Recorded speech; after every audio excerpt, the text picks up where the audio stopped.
ఏం చేశాము చాలా స్పష్టంగా ఇస్తున్నాం మేము. అది కూడా అది జాతీయ పార్టీ కాబట్టి మాది. ఎస్ దత్తాత్రేయ గారు, రాష్ట్రం ఇప్పుడు ఆర్థిక కష్టాల్లో ఉందంటే దానికి గత 10 ఏళ్ళలో మీరు చేసిన 7 లక్షల కోట్ల అప్పులే కారణమని కాంగ్రెస్ ఒకవైపు ఆరోపిస్తున్నటువంటి పరిస్థితి. మీరు దీనికి ఏం చెప్తారు? గుడ్ ఈవినింగ్ అండి మీకు, రాజు న్యూస్ ప్రేక్షకులకు, ప్యానల్ ఉన్నటువంటి పెద్దలకు. ఇప్పుడు అరిగిపోయిన టేప్ రికార్డ్ లాగా ఈ 5 సంవత్సరాల కాలం గడిచే వరకు మా ప్రభుత్వాన్ని మేము చేయని అప్పులని, చేసిన అప్పులని, లేకపోతే మేము తెలంగాణ ప్రజలకు ఇచ్చినటువంటి సంక్షేమ పథకాలను కానీ, లేకపోతే ప్రజా అభివృద్ధి కార్యక్రమాలు కానీ, తెలంగాణ రాష్ట్రంలో మేము 9.5 సంవత్సరాల్లో కట్టినటువంటి కలెక్టరేట్లు కానీ, మెడికల్ కాలేజీలు కానీ, ఇంటిగ్రేటెడ్ మార్కెట్ యార్డ్స్ కానీ, మున్సిపల్ భవనాలు కానీ, రోడ్లు కానీ, ఇవన్నీ కూడా ప్రత్యక్ష సాక్ష్యంగా తెలంగాణ రాష్ట్రంలో ప్రజలందరూ కూడా కనిపిస్తున్నాయి. ఇప్పుడు కాంగ్రెస్ పార్టీ అధికారంలోకి వచ్చి 2.5 సంవత్సరాలు అయింది. ఎక్కడ కూడా తట్టెడు మట్టి తీయకుండా, ఎక్కడ కూడా ఒక అభివృద్ధి కార్యక్రమం చేయకుండా, అది బోను ముఖ్యమంత్రి గారి పేరు ప్రతిష్టలు పెంచుకోవడం కోసం, ఆయన డబ్బా కొట్టుకోవడం కోసం గతంలో మనం చూసినాం కదండి. అందాల పోటీల పేరు మీద దాదాపుగా 200-250 కోట్ల డబ్బులు వృధా చేసింది బోను. తెలంగాణ రాష్ట్రంలో ఉన్నటువంటి ఆడపడుచులతోటి, వీళ్ళతోటి వాళ్ళ కాళ్ళు గడిగిపించారు, పల్లెంలలో పెట్టించి. డబ్బులన్నీ తెలంగాణ ప్రజల సొమ్మే కదా. కొన్ని అందాల పోటీ నిర్వహించడం వల్ల తెలంగాణ రాష్ట్రానికి వచ్చిన ఒక నయా పైసా ఏమైనా ఉందా? ₹1 తెలంగాణ ప్రజలకు ఏమైనా లాభం వచ్చిందా?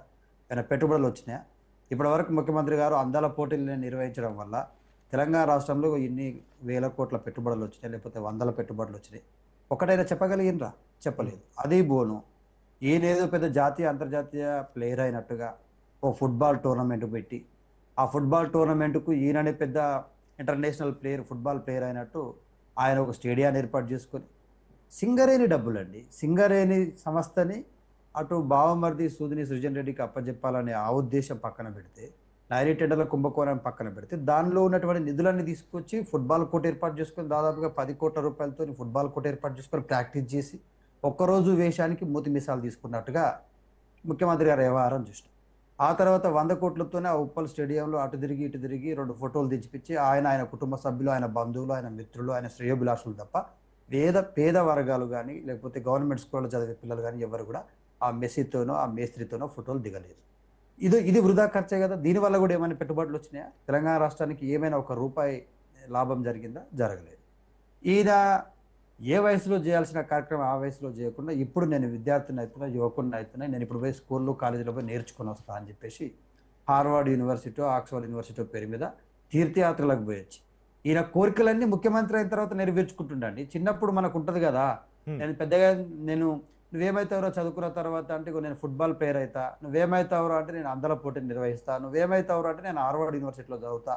ఇవన్నీ నెరవేర్చుకోలేకపోయింది కాబట్టి ఏ సమయంలో చేయాల్సిన గోల్స్ పెట్టుకుని ఒక్కొక్క గోల్ ని ఇప్పుడు రీచ్ అవుతున్నారంటారా దత్తాత్రేయ? ఇప్పుడు ఒక్కొక్కటి నెరవేర్చుకుంటున్నారు కదా, చూస్తున్నారు కదా. ఇప్పుడు మీరు హార్వర్డ్ యూనివర్సిటీకి పోయిండు, పోయి చదువుకొని వచ్చిండు.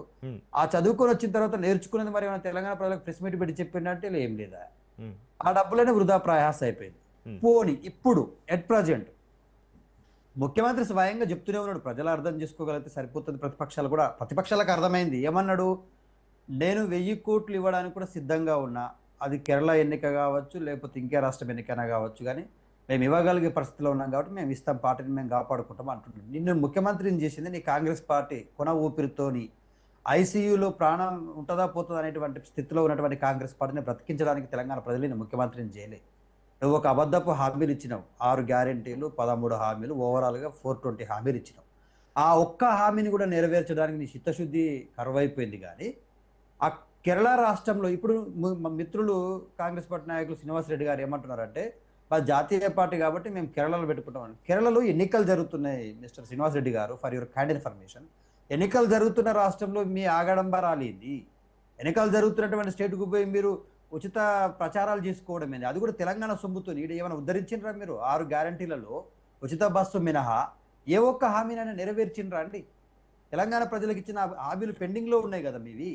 రైతులకు ఇచ్చినటువంటి రైతు బంధు, రైతు రుణమాఫీ, ఇవన్నిటిని కూడా పెండింగ్ లో పెట్టి ఇప్పుడేదో మేము మొత్తం తెలంగాణ రాష్ట్రాన్ని ఉద్ధరించేసాం, తెలంగాణ రాష్ట్రంలో అద్భుతాలు జరిగిపోయినాయి, ఇక కేరళ రాష్ట్రం ఒకటి మిగిలింది మేము చేయడానికని కర్ణాటకలో కొట్టుకు చస్తా ఉన్నారు. అటు సిద్ధరామయ్య ఆయన డీకే శివకుమార్.